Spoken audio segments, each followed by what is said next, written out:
السلام علیکم ورحمۃ اللہ وبرکاتہ۔ کیا آپ جانتے ہیں کہ قیامت کا دن کتنا خوفناک ہوگا؟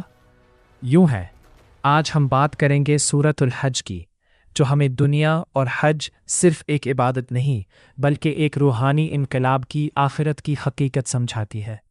اللہ تعالیٰ فرماتے ہیں، اے لوگو، اپنے رب سے ڈرو، بے شک قیامت کا زلزلہ بہت بڑی چیز ہے۔ سوچیں، ماں اپنے بچے کو بھول جائے گی، ہر انسان خوف سے کانپ رہا ہوگا۔ یہ ہمیں یاد دلاتا ہے کہ دنیا عارضی ہے، اصل زندگی آخرت ہے۔ اللہ ہمیں ہماری حقیقت بتاتے ہیں، مٹی، نطفہ، جمے ہوئے خون، مکمل انسان۔ یہ سب کیوں بتایا گیا؟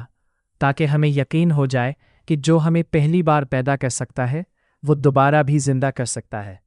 اللہ نے حضرت ابراہیم علیہ السلام کو حکم دیا، لوگوں میں حج کا اعلان کرو، اور آج دنیا بھر سے لاکھوں لوگ لبیک کہتے ہوئے آتے ہیں۔ حج ہمیں سکھاتا ہے قربانی، صبر، اللہ کے سامنے جھکنا۔ اللہ فرماتے ہیں، نہ ان کا گوشت اللہ کو پہنچتا ہے، نہ خون، بلکہ تمہارا تقویٰ پہنچتا ہے۔ یعنی اصل چیز دل کی نیت ہے، نہ کہ دکھاوا۔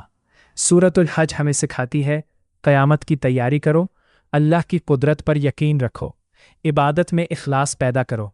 اگر آپ چاہتے ہیں کہ آپ کی زندگی بدل جائے تو قرآن کو سمجھ کر پڑھنا شروع کریں۔